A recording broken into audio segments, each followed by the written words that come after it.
All right, we're live again at Doomsday's Krypt. It's a real honor to have this man. You guys might have heard about this little film out there. It's got a clown. I heard it's scary, something like Terrifier 2. You know something about this movie? I hear about it, but I know very little.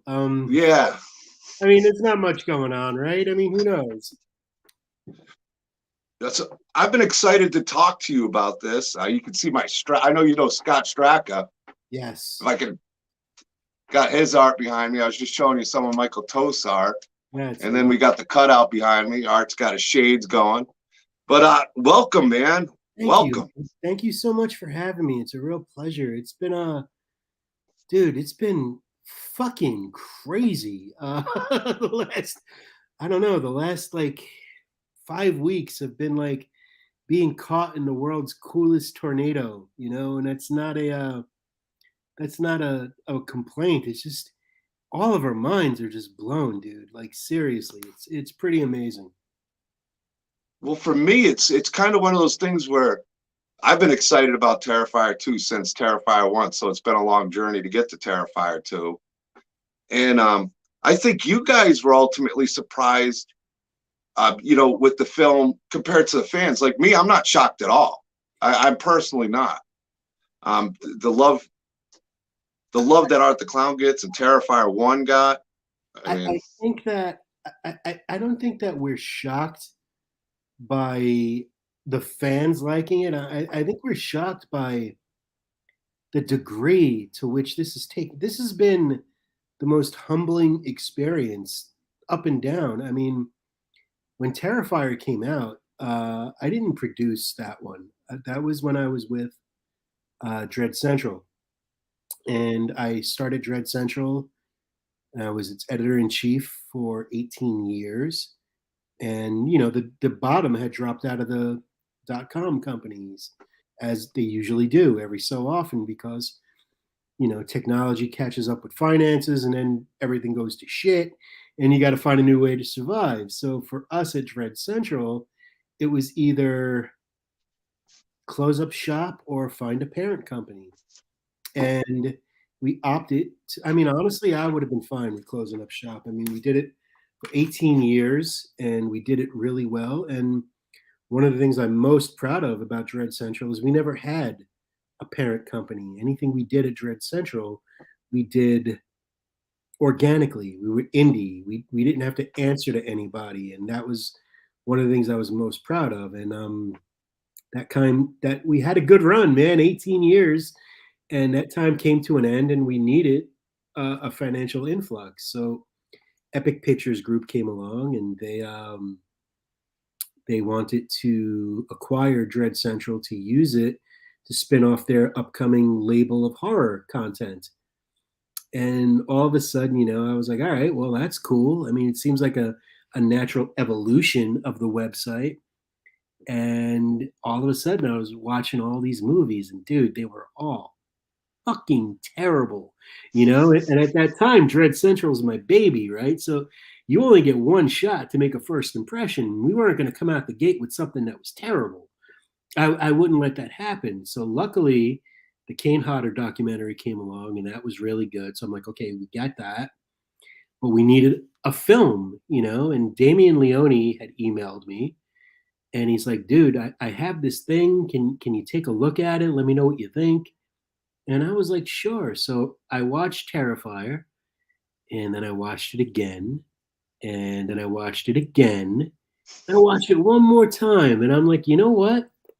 This is it. This is the movie I want to kick off the Dread Central label. And at that time, things were getting a little hairy for me because, to be very honest with you, I'm not a yes guy, and after a while I got the impression that what the powers that be had wanted was somebody who was easily agreeable. And I'm a lot of things, but not so much that, and I insisted that this movie be the one that we lead with. And they came along kicking and screaming. They did not like the movie. They made no bones about that. They said it was unmarketable, and to a certain extent, I guess, because at that time, Stephen King's It Chapter 1 was in theaters, so the world already had a big scary ass clown. So what are they going to do with this? And at one point they were like, well, we can't release it like this. Let's edit it. And I said, no, you can't edit a frame out of this movie, because once you edit Terrifier, it's no longer Terrifier. It's one in a dozen other movies, you know? And the arguing kept going back and forth and back and forth. And it got to the point where everything came to a head, and I stood up in front of a room full of people, and nobody could ever take this away from me. And after 18 years, I said, listen, if this movie does not perform like I think it's going to, you can have my company. I will walk away, you know? And I put everything I had on the line right there. And I guess they figured that that was the easiest way to get rid of me. And they were like, okay, well, great. We'll put it out, you know? And they released the movie kind of unceremoniously, but they did, to their credit, get us on Netflix, which was a really good thing because it enabled people to actually find the movie, you know? And, it started taking on a life of its own. I mean, all of a sudden, people were really, really championing this movie and this character. And I was at a convention, and it was in Texas. It was like 2 weeks after its release. And I'm walking around the show floor, and I see people wearing Terrifier shirts and people making like Art the Clown dolls. And I'm like, I called Damien. I'm like, dude, And cutouts. like, dude, do we have merch? And he's like, merch, right? We started laughing. And it was at that point that we realized that we had something here. People were responding to this. And then, the murals started popping up all over the world, New York, Berlin, all over the place. And at that point, just a little while later, I quit Dread Central because I figured, you know what? I was very instrumental in bringing a movie to people that they ended up liking and a character that they ended up getting behind. And if I had to have a swan song for something I did for 18 years, I was very happy that it was that, you know? To me, I was going out on top, and I wouldn't have had it any other way. And Dread Central's still going. I wish them the best. I haven't been on that site in years. I don't care what they're doing. All I care about is what I'm doing, you know? And it's funny, dude, because like the people, the fans, man, I can't stress this enough.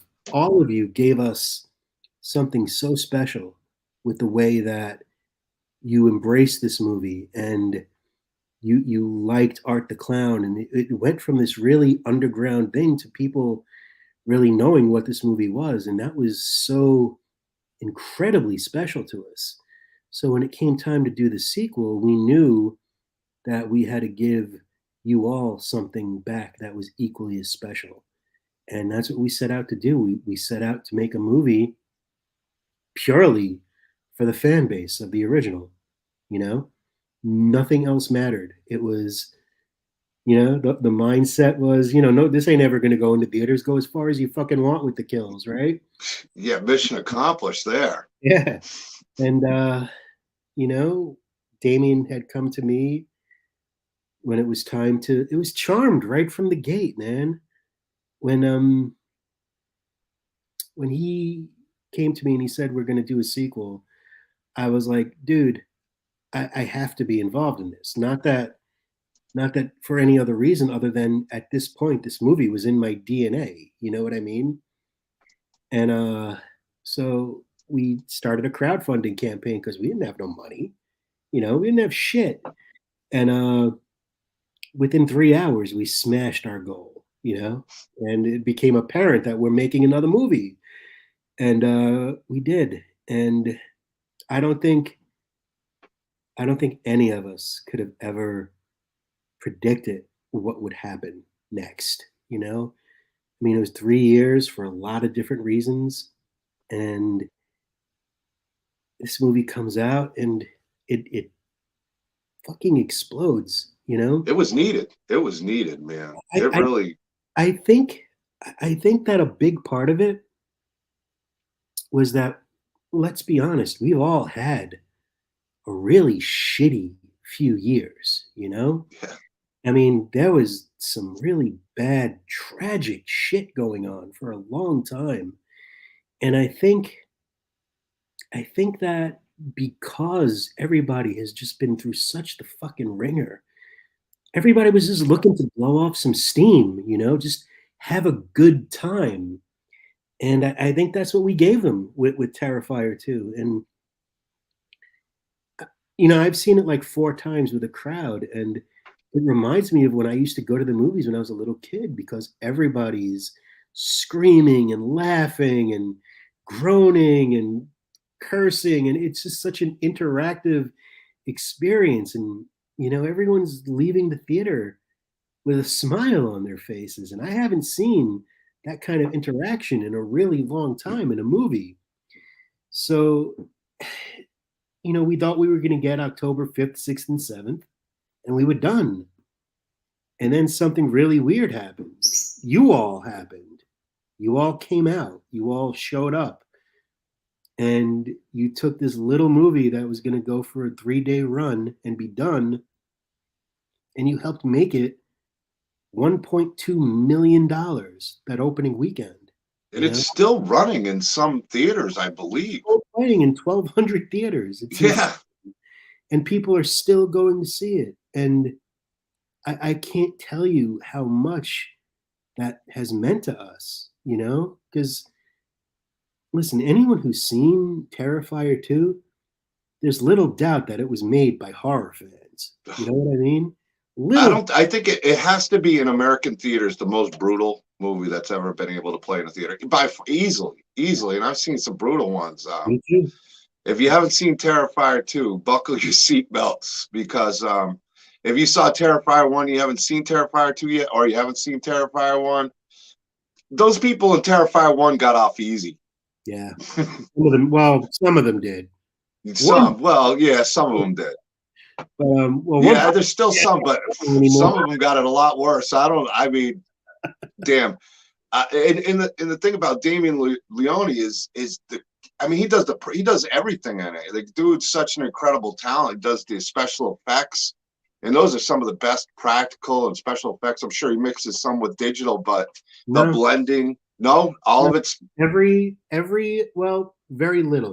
Yeah. Every kill in Terrifier 2 is 99.9% practical. The only digital work in the movie, and is made by this good friend of ours, super talented Josh Petrino. And what Josh would do is if there was like a blood tube, he would paint it out of the scene. Sometimes if we had a severed head, we would take an eye and put the eye on digitally, so it would blink while the head's being chopped to make it look more realistic. But it was just slight augmentations. The bulk of every kill in that movie is practical. The clown cafe scene, there's no digital blood at all. It was all squibs, and it was very conscious. That was a very conscious decision, that it had to be completely practical. But of course, you're going to use what's available to you. And if you have a blood tube that's kind of noticeable, that's ruining the effect, you're going to want it painted out, And that's the only digital effects that were in the movie, was just to clean up and augment a little bit. I just love that you guys went with practical effects. It is just something that practical effects do, especially now with the talent that's grown since even the 80s. That the special effects now and what the practical effects, when they're being used now, blows my mind the way people do it. What you guys did in Terrifier 2 with all those kills and not having any, that's why I asked. It felt so real, and it adds so much to movies or to watching a scene, that you just know when it's digital effects, it just takes away. And it was, man, those kills were brutal. I know my buddy Derek's horror stuff's here, and he did a top 10 on each one. Man, I haven't watched the Terrifier 2 one yet, because I hadn't seen it yet. I've been just so busy, and I've been dying to see the movie in the theater. Mm-hmm. I'm still gonna go see it in the theater, but my job and then cons, I couldn't get to the theater. Thought I was gonna go to Kentucky and be able to watch it. And I never got a chance to because the Well, convention's still ran there too this late. week, man. I mean, if you can get a chance to see it on the big screen, just to see these fucking batshit kills on a giant screen is so worth it. And it's funny, man. We can't, none of us can believe that we're still in this conversation, you know, that we're in theaters with fucking movies with George Clooney and The Rock, you know, playing next door to us. And that it's mind blowing, but it's a testament to the horror fans because we are fans and we made this for the fan base. And to see this is one of the few times I can honestly remember seeing pretty much the entire fan base come together and say, this is it. This is what you want to see. This is what we needed. This is what's been missing. It's very humbling. And we can't say that, you know, because as filmmakers, you know, a lot of people throw around the term horror icon or midnight movie or cult classic. That's not up to us. You know, you can't, as a filmmaker, say, I have the next cult classic, I have the next horror icon. You don't get to do that. The only way that happens is if the fans decide that. The fans are the ones who have to say, this is a horror icon or this is a cult classic. Not us. As filmmakers, the only thing we can do is try to make the best movie that we can. And that's all we did, you know? We made the movie we wanted to see the way we would want to see it. And Damien Leone is it's a fucking genius, dude. He truly is. And he reminds me a lot of two of my mentors in this business have been George Romero and Sid Haig. I got to spend a lot of time with them and they taught me some incredible stuff over the last 10, 15 years that I had them in my life. And one of the things the most incredible things they taught me was how to treat people, how to expect to be treated, when to shut the fuck up and listen, and when not to compromise. And Damien Leone has a lot of those characteristics of George. George would have loved Damien. And I know that because I spent a lot of time with George. And Damien's refusal to compromise is part of the genius of this movie. You know, he made a 2 hour and 18-minute motherfucking slasher movie in the most sensitive times we've ever been in, you know, with the movie has zero fucks to give, you know? It is exactly what it is.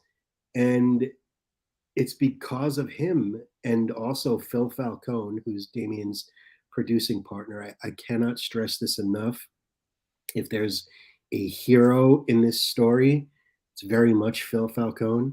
He believed in Damien. He helped Damien every step of the way. These movies do not exist without him. So we all owe him a great deal. And he's very Damien knows what he wants. He's very focused, but he's also collaborative, you know. And we fuck around a lot on set, you know. It's like a party. Fuck it, you know. We're monsters in Fantasyland, man. We're gonna have a good time with this shit, and we did. But again, nobody could have even remotely have predicted what this would have turned into, you know. I remember people talking about, oh, it's 2 hours and 18 minutes. That's just too long for this. I was never bored in this movie at all. At all. I mean, 2 hours and 18 minutes went by like that, man. And I could have went for even more of it. And I'm not even joking. I mean, there was another movie with an iconic, one of my favorites, my all-time favorite before. There's a new king on the throne right now, and Art the Clown took that throne for right now. And I was bored, and it was a much shorter movie. This movie, I was on the edge of my seat. You've gotten some 80s icons. I know Tamara Glynn. I met her at Krypticon. She's super sweet. Had her cameo. Felissa Rose, who I've been lucky to meet a few times, and then the cast was unbelievable. You had it was You know, I think the great thing about what you guys did with Terrifier 2, what Damien did, and is you gave more to the story, but you didn't give a whole lot away. You left a lot to the imagination about Art the Clown too, and I think Well, that's important with icons like Art the Clown and I Michael Myers. You don't need to know too much. I appreciate that. Once you become too familiar with something, they lose their mystique. Like to me, using Michael as an example, I never needed to know why he was evil. The only thing that mattered to me was he was evil. I could theorize about it all day till I'm blue in the face, but I liked the mystery of it. And what Damien did with the 2.5 hour runtime was he used those moments for people to really get to know the characters and get to really feel who these people are and create characters that were familiar, that weren't just another face on the screen that was waiting to get slaughtered. Like Kaylee Hyman and Casey Hartnett, they were all amazing in their roles. And Lauren Lavera is fucking Jesus. She has Marvel and DC money written all over her, man. She Oh, is yeah. going to go far. And of course, you couple that with David, who's probably one of the best at what he does.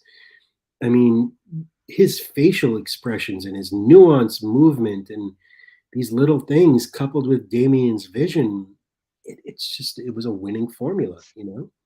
And I think what sets Art the Clown apart from a lot of the other killers, and I'm not saying he's any better or any worse. I'll always love Michael Myers, always love Jason Voorhees, Freddy Krueger, whatever. But I think what sets Art apart, and I think people are responding to, other than the fact that you see him do shit that you don't see other killers do, like his fucking laundry, or he breaks That cracked me up, man.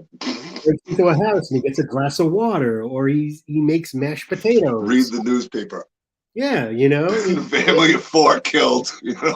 little things like that you don't see these other fucking people have happening. And when it comes to Jason and Michael, while I love those movies, you get in their way, they're great white sharks. Yeah. They're going to kill you and move right on.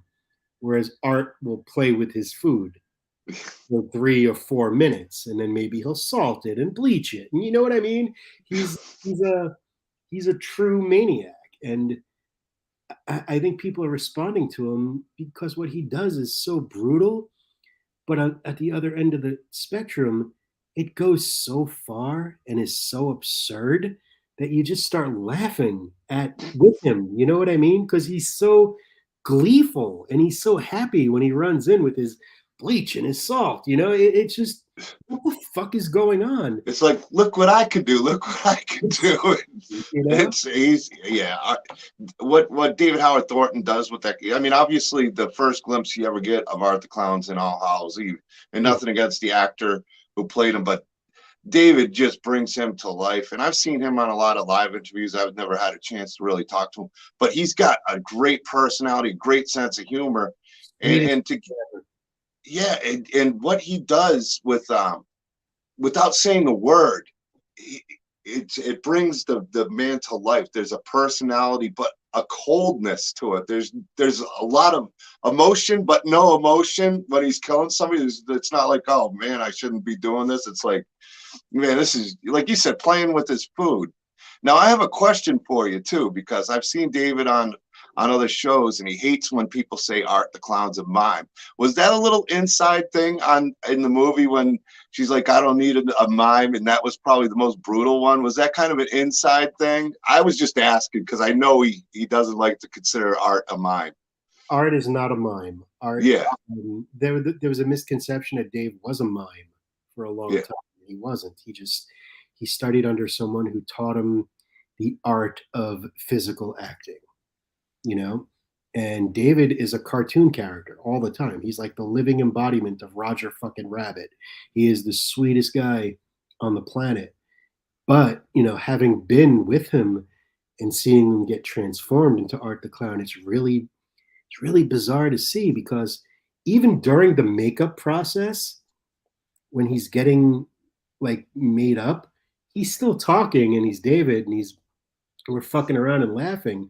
But as soon as everything's together And as soon as the little hat goes on, everything The changes. switch. He is a completely, the way he walks is different, the way he moves is different, his mannerisms, his facial expressions, the way he moves his head, everything is different. He immerses himself in that character, and even during the photo ops at conventions, he never says a word to anybody.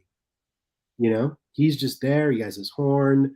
He's wearing his fucking Daisy glasses, which somehow took off as a fucking. It just goes to show It you, is it's in there for maybe what, 15 seconds? dude. You have a But picture of him wearing the glasses behind you.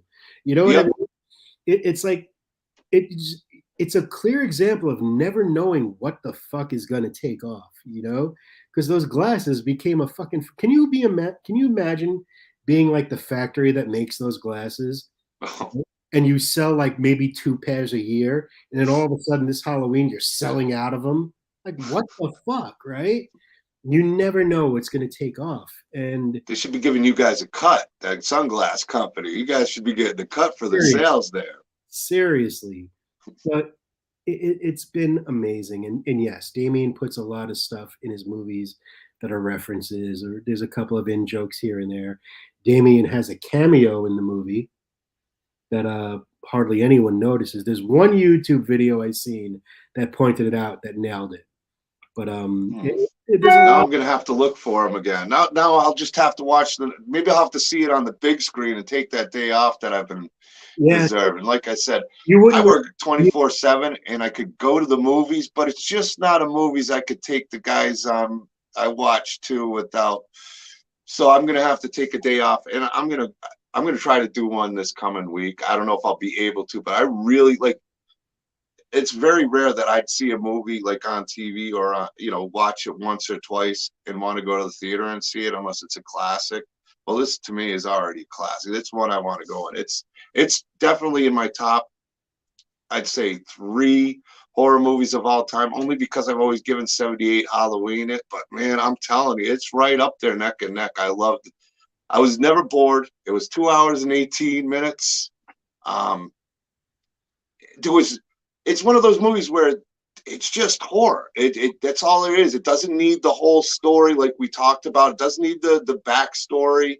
It just incorporates things. Like it's one of those movies you can't really just go, well, what's it about? Well, it's about this maniac clown. I think that's what he is, but he's you just don't know a lot about him, and I think that's what made Michael Myers great in '78. He was just the shape. It was just evil, and that's what art is. But he's got a little charisma while he's evil, so you can't help but love the guy. I mean, That's just it. He does the most heinous things. You kind of want to hang out with him. You know what I mean? It's the strangest thing. And Derek Noah, Damien's character is not in the party scene. It's a real. You wouldn't recognize him in 100 fucking years, but it's hilarious. And also, yes, Charlie Chaplin is an inspiration for David, and so yeah, you definitely see that in him for sure. You definitely see that, and that's not a bad inspiration to have. a lot of people will say that it's easy. Oh, you don't have to learn any lines, but that's not true. I mean, you have to learn how to express yourself using only movement and your facial expressions, and that's not fucking easy, man. That's an art. Pardon the pun, I guess. Yeah, But it truly is an art, and he does that shit flawlessly. And he, like you said, I mean, no slight on Mike Gianelli, who played Art in All Hallows Eve, but David just took that shit to another level. And now with Terrifier 2, we gave him a final girl that can take that shit and give it to him back, And Sienna is every bit as strong of a character as Art the Clown is. And we love that because Damien wanted more than anything to give people a good final girl that they could get behind. the And yin to the yang.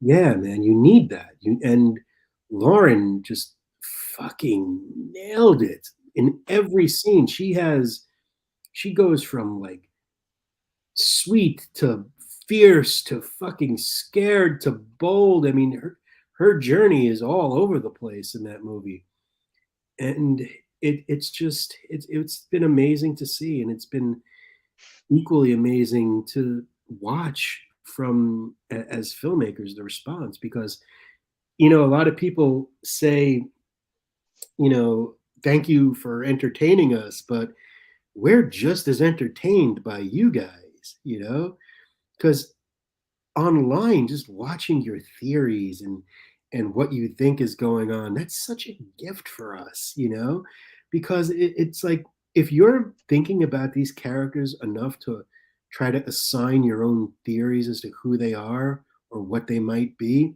what kind of a how much more of a compliment could we get, then you really cared, and you're invested, and you want to know more about these people.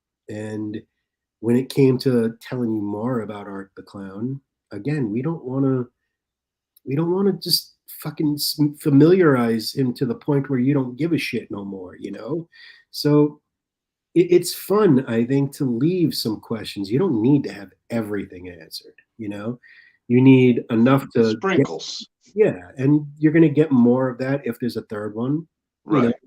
We'll Yeah, answer. come on. There's got to be a third one. There's got to be. I mean, Dude, we're not even. We got ideas. Ain't gonna lie. We yeah. got ideas, but right now we're just fucking floored, dude. We're again. It's like we're holding on for dear life at everything that's going on, and it's been one of those things where it's been so amazing that every single day something cooler happened than the next. And that's so hard to process because we always think, okay, that's it. Not going to get any cooler than this. And then something else happens, or Stephen King will say something, or Mike Yeah, Flynn, I saw. And who else was it? Kevin Smith wants Kevin you guys Smith. to come on the show. How cool is that, man? And just and these are people who are obviously heroes of all Yeah. of us, Howard Stern. Howard Stern, Corey Graves name checked Art the Clown on WWE Raw. One of the Buffalo Bills was wearing Art the Clown cleats in their last game. It's insanity, and we never could have pictured this, but we're so cognizant of the fact that none of this would be happening without everybody who's showing up. So we owe the fans such a great debt, and we continue to owe them because, like, again, it's been as much as we give to you guys give to us, and it's a very reciprocal thing. And we try to I mean, I think from being on social media so much, I think we're probably the most responsive to the fans as of and the stars or crew of any movie. We're in constant contact with you all, and we like that because it's not like you're fans, dude. You're our peers. You're horror fans. You're the motherfuckers that if we were at a party together and we saw you wearing your Evil Dead shirt and I was wearing my Reanimated shirt, Yeah. even if we didn't know each other, we'd give each other the head nod. And now, Or you dude. know what I mean? So Yeah. that, but on like such a grand level, and Yeah. this has been just amazing. I can only imagine. Well, I mean, you could tell you guys had a lot of fun on set. You just said that before. You were saying that earlier, and you could just tell the way the film comes out that it was a lot of fun on set for everybody. It's you can just tell when a film comes together that well that it had to be a pretty smooth filming schedule. I Not always, but there was no. But I will say that the one thing that there is on the set is a love and respect for each other. Everybody brings their own unique set of tools. Everybody has their own toolbox. And if I'm rubbing my nose, I'm sorry, my allergies are killing me. Oh, you're fine. I just got over those myself. Oh my fucking god! It won't stop. But everybody brings their own tools. Everybody brings their A game all the time. When someone else is down, someone else is there to lift them back up. And that's the way this movie was made. And it took 3 years. Damien said it would be 3 weeks, but things happened, and we're so proud of it. I just did another podcast right before you, as a matter of fact, and one of the questions the dude asked me, he was like, you've done a lot in your career. What is your biggest accomplishment? And it's this. It's this. It has to be this. I mean, the way you guys have carried us and supported us, how could you not be beaming with pride if you're us? You know what I mean? And it's so cool, not just because we have a popular movie. It's cool because we're the same people as the people supporting this movie. You know what I mean? We're right there you're in this fucking, you're not just on this ride with us, you're in the fucking car with us, So it's been amazing. And I know I'm repeating myself and I know I'm saying this, that, and the other thing, but I just can't even fucking begin to tell you how thankful we all are for all of Well, this. you guys earned it too. I mean, you guys, Terrifier 1, All Hallows Eve, those are indie movies that just caught fire. So it wasn't like you guys were ever Hollywood guys and you understood, like you said, the horror community. And the one thing I could say on social media, I don't know if you've seen any, Derek's asking about passing out if it's legit, but I have not heard like in any comments people being like, "Oh man, Terrifier 2 was the worst. It sucked." Okay. Every horror fan that I've ever talked to, "Oh my God, Terrifier is the best horror movie of this year." I have not heard any negative reviews from horror people. Now, I'm sure there's people who hate the movie just because they're going to hate anything horror, and it definitely pushes the envelope on a lot of stuff. And like I said before, it has to be the most violent movie that's ever gone in the theaters, and to have this run, I've seen bigger movie titles that were supposed to be all great 2 weeks, they're gone. I know. They're gone. Terrifier's still running. 5 weeks. To answer Derek's question, listen, we had a $250,000 budget. Every cent of that budget is on the screen. We stretched every penny 50 fucking miles. We had zero marketing budget. Zero. And to be very honest with you, we weren't smart enough to have people pretending to puke in theaters or passing out. That shit just started happening. And we were caught just as fucking by surprise as everyone else. And what's really cool is there were a lot of people that were like, "Oh, this has to be marketing," but it really fucking wasn't. And there's this one podcast called The Box Office Boys, and they had gone to see the movie with the intention of praying somebody got sick in the fucking theater. And during their screening, two people actually got sick. And these people, if you listen to the podcast, go into full documentary filmmaker mode. They're fucking interviewing the people who are around the people that puked. They're taking pictures of the fucking vomit and posting it on the Twitter. It's insanity, right? And here's what the funniest fucking part is too. Somebody puked in the middle of a row, right? Got up and left, but everyone else stayed in that row. You know what I mean? Well, you can't leave that movie. So that's warrior status right there. yeah, dude, we had no idea. I think why people are having this effect is for a long time now, we've seen a lot of movies with a lot of CG kills, and they just don't look realistic, even though they're awesome. And Damien, he used every trick in his book. He used prosthetics, he used fake blood, he used real meat, because he used real fat, real bacon, just to make shit look as realistic as possible. And I think that the people who aren't like seasoned, like you and I, we're not puking. Probably anyone watching this is not going to puke or pass out. But the normal person, normal. I can see it. We're normal. Yeah. I don't. Those other people, the abnormal people that would puke, right? I get it.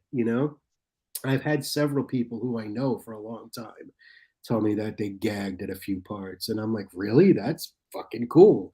But no, that was not at all marketing. Again, we didn't have the budget for it. We didn't have the smarts for it. We didn't have any of that shit. And we're like, what we're like? I'll tell you exactly what this whole ride has been like.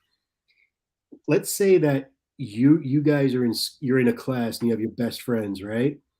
And then your best friend's project blow up that you all worked on. And anytime anybody says something, you call each other at night and you're like, dude, did you see this? Did you see that? Did you see this? Did you see what that's what it's been like for 5 weeks. And we're like little kids, just be like, holy shit, what's going on? You know? Yeah, dude, it's That, just insane.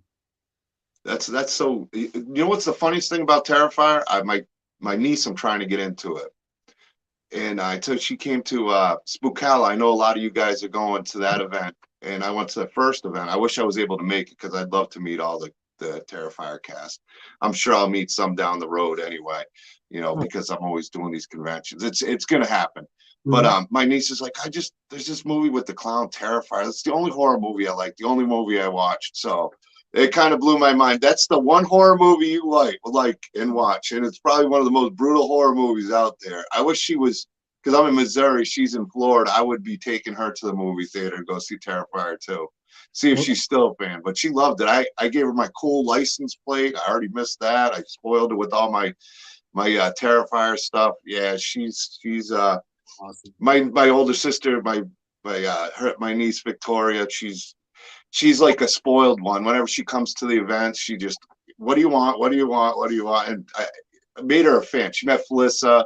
She had to go and watch Sleepaway Camp, but she was a Terrifier fan. That blew my mind that she was a Terrifier fan. Blows our All mind. the horror movies. Hey, Michael, can a fool get a vomit bag? Dude, we don't even have them.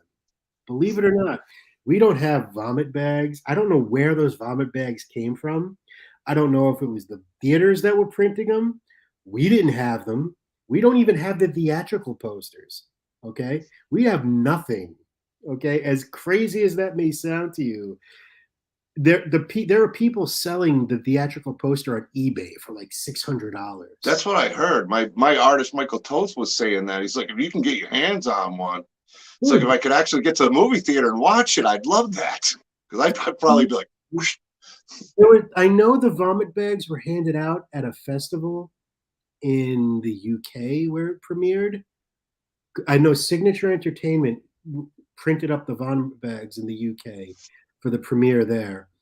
I think maybe someone mailed them to the United States and maybe they had them reprint it, but it wasn't us, and I don't we to this day we have no idea what someone's actually sending me a couple because someone What you guys need is in the theater, market it with vomit bags, but have them for popcorn and stuff like that. I mean, that would be pretty cool. Art the Clown's vomit bag and put mashed popcorn in it. potatoes, It's a man. great marketing tool. Everyone loves the fucking mashed potatoes. I think we should do mashed potatoes. Oh, yeah, yeah.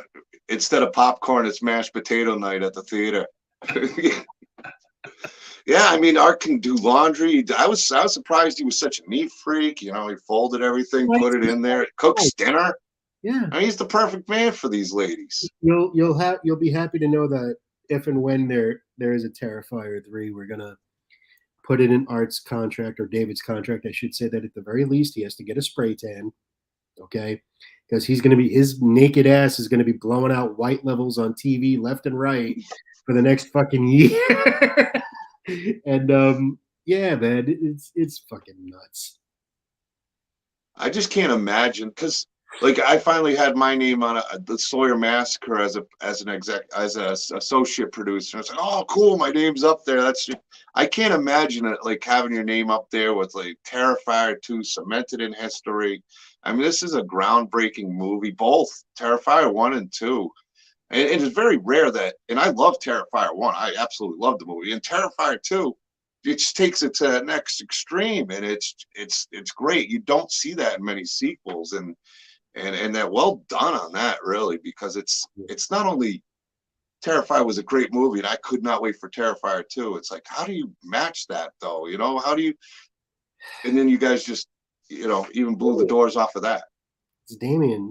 I think Yeah. the first Terrifier serves as an introduction for Art, and this one serves as like the birth of the franchise. This is the one because there's no story in the original. We're not No. making no bones about that. But this is the one where things start opening up a little bit, and There's hints. yeah, and I think that Terrifier 2 is probably Sienna's movie. Whereas the first one was Art's movie, I think this one was Sienna's movie because it's all about what's happened to her and how she's reacting to it and why Art and her are going at it to begin with is we'll get to that. But yeah, it's just fucking nuts, dude. I love hearing about this. I love talking about it. It's been listen, I've been in this industry for 27 years now. I'm 50, which means I'm old as fuck, okay, by a lot of standards. And there have been times where I've come this close to having something blow up, and it always falls apart. And it took me 27 years to finally stick a landing. And I ain't gonna lie, man, it was emotional. It's I've cried 9 fucking times already because you work so hard for something, and for this particular industry, and especially this genre, I've sacrificed relationships. I've lived on pennies just to keep doing what I do, and you put in the work because there really are no shortcuts. And to have this thing for all of us, when you finally do something that resonates with people and seeing your name on the screen or on the poster, it's very humbling. And it's funny because, like I said, everybody spends their entire life trying something, not giving up, hopefully, and just keeping on pressing. And I think that speaking personally for me, I've had the rug pulled out from under me about 90 times. And each one of those times where I'm flat on my ass, and I used to hate that shit, but now I've learned to kind of embrace it, because I've learned that it's those times when you're just at your lowest, when you can't get any fucking lower. And the only thing you could do is like sit up and look at the walls around you and think to yourself, how the fuck do I get out of this one? It's those times and the choices you make in those moments that are going to dictate who you become and shape your character. So I've learned to really embrace those times because they're the most exciting. I mean, when you're happy, things are going great, that's easy, dude. But when you're in a position where you're fucking desperate and you need to make a change or you need to make a choice, that's living. That's excitement, man. You got to embrace that.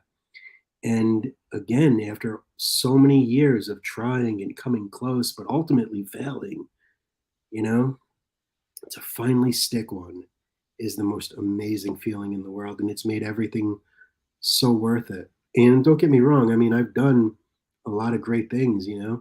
I've hung with legends. I did Dread Central, which is still going on. I did the Hatchet Army thing with Adam Green.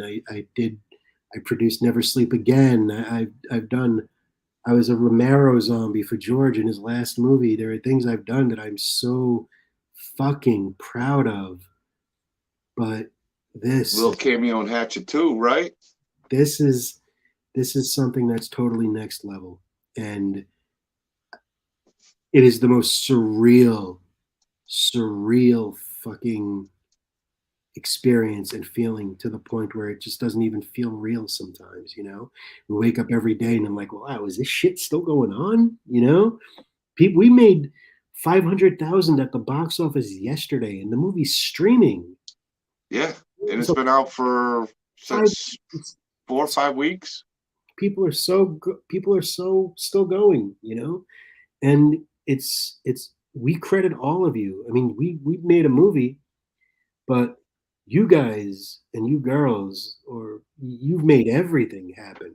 The people in the chat, the people on Twitter, fucking Instagram, whatever, wherever you are, when you're talking about this movie, you're contributing it to its success. And Damien and me and David and Lauren and George and Phil, we're all very cognizant of that because we don't exist without you guys. So we're so thankful, man. Well, we as fans are thankful for you guys because even like you said, there were times it would have been easy to bend the knee and just be a yes man, but you stuck to your guns. You fought to make to get where you are. And when you fight and you make it, and you have made it, and all you guys have made it, we appreciate that you guys have fought to make this movie what it is. Because I'm sure there was a lot of people asking you guys to change a lot of things in this movie, and you guys stuck to your guns with it. Well, it's funny. We just made our movie. No, but there was no real interference. Nobody asked us to change anything. We just it's such a weird situation because we did the crowdfunding and we didn't have a studio and we didn't have any fucking anything. So we just said, fuck it, we're making our movie. Nobody interfered, nobody said anything. And we just stayed the course that we wanted to stay with Damien leading it, Yeah, in the original, a lot of people wanted to change a lot of shit. And I was like, nah, I'm not having it, dude. You can't do that, you know? And but this one, everyone just there was nobody to breathe down our necks. Yeah, you guys, no studio interference is huge because that's ruined quite a few franchises over the years. They just don't get it. You know what's funny? You're never gonna see Terrifier 3 brought to you by Paramount or Universal. It's not gonna happen because they don't. Thank you. And we thank you just for that. Dude, it is what it is. This isn't a studio franchise. This is a franchise that belongs to the fans. And they won't get it. They won't understand what it is. No. And for us, I mean, when it comes to Terrifier 3, our attitude is going to be get the money, let us go make our movie for a year, talk to us then. You know what I mean?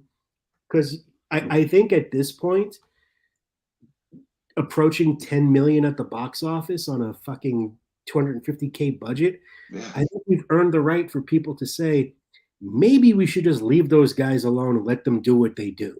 You know what I mean? Because we absolutely know what we're doing, And I promise you're never going to see a studio Terrifier movie. Never. Thank you, Lord. Thank you, Lord. At least not in my lifetime. As long as I can get through it. Screw the next generation. As long as I make it through no studio interference, I'll be good. I don't care about the rest of them. No, I'm just kidding. I mean, I think it's so amazing what you guys have done, and on such a small budget, it just shows what creativity. You can tell you guys do it for the fans, not the money, and that's where it's great not having the studios.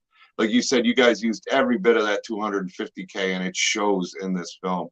To be able to do what you guys did on a 250K budget is impressive on its own right there, because wow, just amazing job. We thank you. It was you hear it a lot, and sometimes it comes off very cliche, and I understand why it sounds cliche, but certain things you do because you really love it.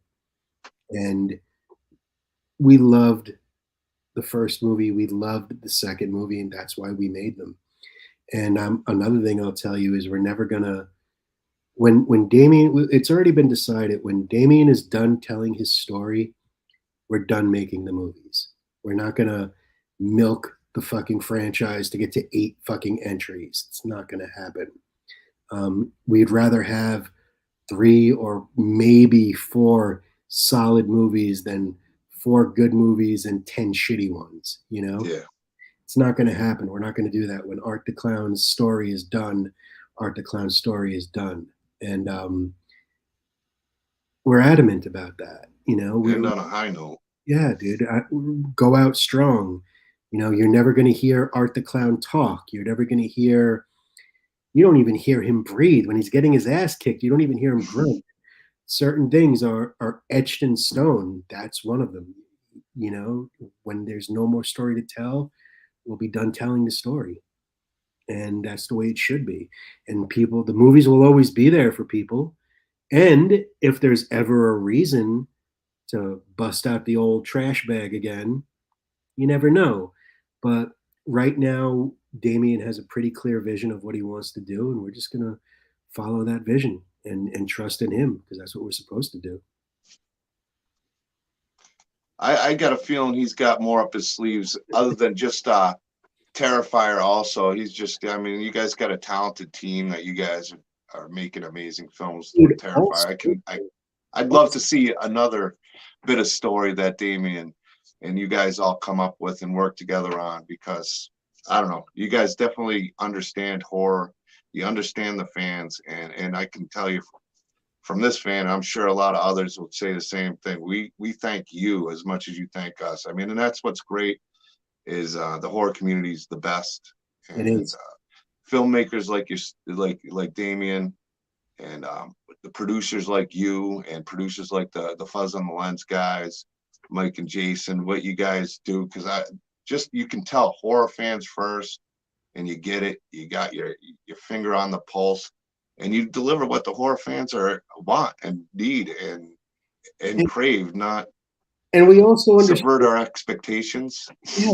Well, we also we know that.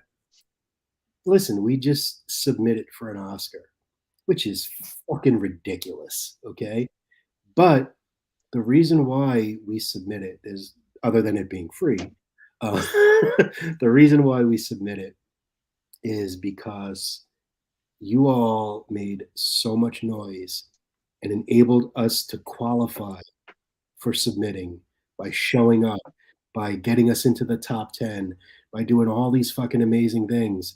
And once we realized that we qualified, we know we're not going to win an Oscar. We have no misconceptions about that. But what we do know is us submitting is just saying to Hollywood, fuck you, we're here. We decided what was popular this year, not you. And two, I gotta tell you, the thought of someone at the Academy sitting through even 5 minutes of Terrifier 2 is kind of fucking funny. Yeah, that'd be. I'd love to be a fly on the wall for that one.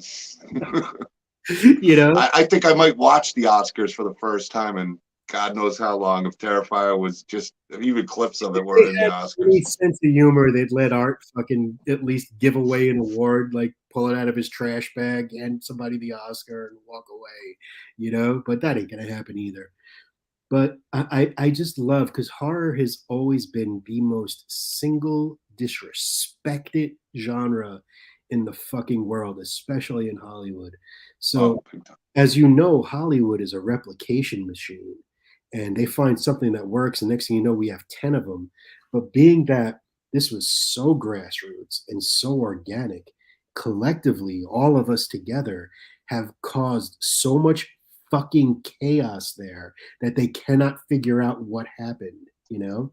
So it's wonderful for us to be able to say to the Academy and to the whomever the fuck they are, hi, we did this together. You guys had shit to do with it. We are right now the single most profitable fucking movie in theaters. And it's all because of everyone else, you know? Black Adam, that movie's going to make millions no matter what. All every other movie in the top 10 is making millions of dollars, and we had like their fucking breakfast budget, and we're hanging with them. And limited release. Imagine if you guys were in all the theaters. I know a lot of people were having, because it was a limited run Mhm. in the theaters. Even the one theater by me wasn't showing it at first. They're showing it now. Yeah, So it's even expanded with movie theaters that it's like, hey, we might hate horror. We don't want people to be, stick their nose up, but they know when money's there, they're not going to turn it down. So, that's another good point. It's something I'd really like to highlight for a second, if I may. Um, there's a lot of champions in this thing. There really are, that help to make this happen, and I really have to say that the people at Bloody Disgusting, the people at Cinedigm, the people at Iconic Events, they got some fucking balls on them, you know? And they put their balls right on the fucking chopping block with ours. We made a ballsy ass movie. But to put that movie in these times in that many theaters is fucking gutsy. And they should be super applauded for what they did for the genre and the chances they took with us, because they didn't have to do that. They could have put that movie in 5 theaters, said, there's your limited release, and then shopped us right off to DVD and Blu ray. And they would have been totally justified in doing that. But they said, you know what? Let's give this shit a chance. Let's put 138-minute, completely unrated slasher movie in theaters and see what happens. And It's groundbreaking. Nobody's done what you guys have done. even if, and please don't get it twisted. I'm not comparing our movie to anyone's movie. Everyone's movie is fucking awesome. But what sets us apart from, like, say, the Blair Witch Project or Paranormal Activity, these little indie movies that fucking exploded, was every one of those movies had one thing that we didn't. They had a huge studio behind them pouring money into the ad campaigns. So people knew what those movies were. Paramount poured millions into Paranormal Activity. Lionsgate did the same with Blair Witch. And we had no marketing budget. I'm watching Jerry O'Connell on the fucking View talking about, not the View, the Talk, or whatever the fuck that shit is. I don't watch it. Yeah, I don't watch them either. Talking about fucking Terrifier, and he's like, "Oh, the marketing team behind this is doing such a good job." And I'm like, "The marketing team? It's me, Bloody Disgusting, 3 or 4 people from our cast and crew, and the fans. That's the marketing team. That's it." So hey, man, applause to everybody.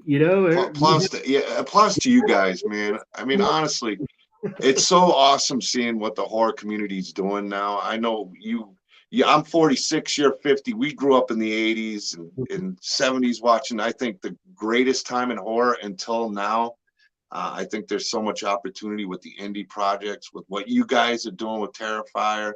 And it's not easy to have an icon, and especially a clown, because there's so many clowns. But you guys you beat the odds on everything. You beat the odds with Art the Clown. You beat the odds with being in the theater and accomplishing what you guys did with, really, other than the fans, probably every element against you, to not succeed having a theatrical release. And you guys just kind of did something that I think is really special, and you guys should all be really proud of yourselves. And I know us fans are real proud of you guys too. We are. And you guys, I know you've been always accessible. Even for me, I reached out. You're like, "Sure, I'll come on." I thought that was really, really great. And I appreciate that as a horror fan, being able to sit down and talk to somebody who worked on, now, one of my top favorite horror movies of all time. I absolutely love it. I'm a huge Art the Clown fan. And a huge horror fan, and what you guys are doing is amazing. And I cannot wait to see more from you guys. Thank you. I want more scripts. I can't wait for Terrifier 3. I'm looking forward to the future of all you guys, the cast, the crew, Damien, the Fuzz on the Lens guys, and yourself, man. I mean, here's the most exciting part for all of us. Being that we did something, and when I say we, again, I mean all of us, everybody here, everybody listening, everybody everywhere who supported this movie in any way.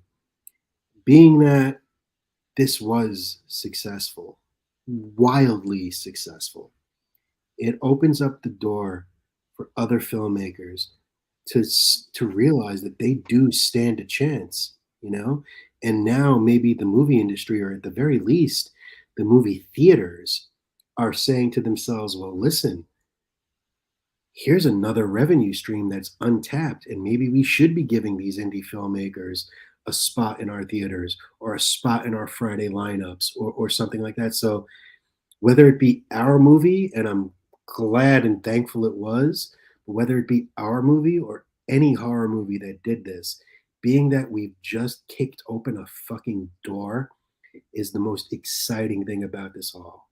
And it can only be good for everybody. And I think that's why you see so many people supporting it, because they realize it. They're like, "Holy shit, maybe now we could finally get some movies that we actually want to fucking see, instead of this homogenized bullshit that's been shoved down our throats for the past 20 years." So it's so exciting, and it's so incredible. And again, we did this. We most certainly did this. it's an amazing journey. I cannot imagine how you're feeling. I can't imagine how all you guys are feeling. I see it with your guys' posts. I see it with Mike and Jason and yourself, and and the excitement, enthusiasm. You guys love hearing about people passing out and vomiting and just enjoying the whole experience with the fans. And we appreciate we didn't want anyone to get sick or hurt, but no. it's You get over being sick. A little puke doesn't kill you usually. Thank you, man. It's been crazy, and you know what? Who knows what tomorrow is going to bring? Because this thing just keeps snowballing into fucking. Dude, tonight while I was doing the other podcast, somebody emailed me an article from Variety, and our names are in the contenders list for the Oscars, and it's like, what the fuck kind of world are we living in? You know, this is ridiculous. But you know what? Again, it's just to let them know we're here, you know, and we still have some power. And I'm so proud of that. So fucking proud of that. Well, the difference between the Oscars and Terrifier is people actually care about the Terrifier. Nobody cares about the Oscars anymore. I mean, for real. But it's still an honor. I'd love to see, like Derek said, David Howard Thornton in full Art the Clown costume going down. I wish he'd go down with a thing of mashed potatoes and just chuck them at everybody in their fancy suits. Now that would be iconic. With his little apron. That's the one thing we fucked up, dude. If we fucked up anything, if I had to say what the biggest regret on Terrifier 2 is we didn't film a scene with Art actually making the mashed potatoes. Missed out. Yeah, I'd like to know his ingredients. Imagine everybody would be making Art the Clown mashed potatoes. Although some ingredients that he might use, you might not be able to get legally. I'm just saying. You know what's funny? The after effect is we just fucked with Thanksgiving, and that's wonderful. You know, nobody's looking at the mashed potatoes this Thanksgiving without thinking of fucking Art grabbing a handful and sticking it in that chick's patty. You know, we fucked up we fucked up Halloween and we fucked up Thanksgiving all in one foul swoop. All right, you know. Well, I think you made it even better because Halloween's my Christmas, my Thanksgiving. I mean, I'll go for the food, but I'll be happy to be thinking about Art the Clown and some horror while I'm eating Thanksgiving dinner. You know, what? Horror fans collectively this Thanksgiving are going to be served a fucking plate of mashed potatoes, and we're all just going to sit there giggling. And it doesn't matter if anyone understands, you know. It's just that you're gonna see the bowl of mashed potatoes come out, and you're just gonna start fucking laughing. And you know what? That's a win, and I'll take it. You know. Terrifying, making mashed potatoes great, you know. My favorite meme someone posted, I don't know if you go to AMC a lot, but there's always that god awful Nicole Kidman commercial where she's like, movies feel good in a place like this, and somebody took her, or heartbreak feels good in a place like this, and someone took Art the Clown's head and pasted it over her body, and the caption on the meme was, mashed potatoes taste good in a place like this. And I was fucking dying for like 20 minutes. I saved it. It was like the wallpaper on my phone for like fucking a week. It was so funny. Yeah. I haven't seen that one. That's hilarious, though. That's hilarious. I love memes. And Art the Clown, I mean, he's perfect for a lot of memes. You could put his head on I've seen a few of them. Yeah. And a few of them are just creative, very creative memes with Art the Clown. Oscars one? I haven't. I'll send it to you. I definitely got to see it. Yeah. But I appreciate you coming on. I know you've been a busy man. Probably haven't slept in what, a month, 2 months, 3 months? Not a couple years. Not a week. None of us have, dude. If we get, because you got to understand it, it's like we will not say no to people, you know. So if somebody wants to interview us, we're there. You know, we have to give back to what you guys have given us. So anytime somebody asks us, unless it's absolutely impossible, we're always like, yeah, let's do it. And but none of us have slept more than like 3-4 hours a night for like the last month, you know. Adrenaline, man. It is. And I know when this is all done, I'm going to crash so fucking hard.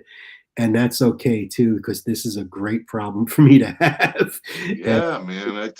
Like I said, I can't imagine the feelings that are going through you with everything, and just the excitement. It still doesn't feel real. It just doesn't. It just doesn't feel real. I'm incredibly happy for you, man. And hearing about your journey, I've been excited to talk to you because what you do from behind the scenes and and being an executive producer on this film and getting to know you. I knew I'd have a great conversation with you. This has been an incredibly fun stream. I'd love you to come back on again sometime. Maybe get the Levy brothers on and have a talk about some Terrifier 2 and a few other things. We'll have a community mashed potatoes eat. Yeah, we'll have mashed potatoes. Yeah, we'll have a potato dinner, potato stream. We'll all sit down and everyone will watch all of us eat our own personal bowl of mashed potatoes. I'm down. I'm definitely down. I don't know if I could take an Art the Clown mouthful, but we'll see what we can do. But thanks again, Steve, man. It's been a total thrill. Thank you, everybody in the chat. Terrifier 2, if you haven't seen it, it's on Screenbox. It's still in the movie theaters. Go see it in the theater. It is definitely a theater experience. I'm going to try to get there. I'm going to tell my boss I'm really sick.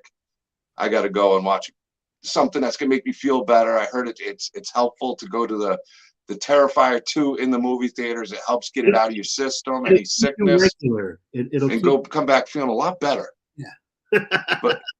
And that's a rare for me to say I want to see something after I've seen it on, a streaming service. I really want to see that movie in the theater. It's a theater experience must. So it really is.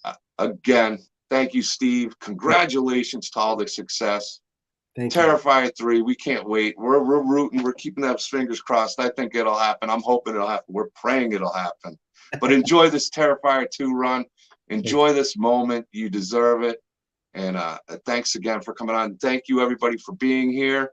And I'm not sure what we got next weekend, but I'll plan out some more interviews. It's going to be hard to top Steve Barton right here, but we're going to try. I don't think it's possible. Talking Terrifier 2, I don't know. We'll see. But thanks again, everybody. Steve, peace out.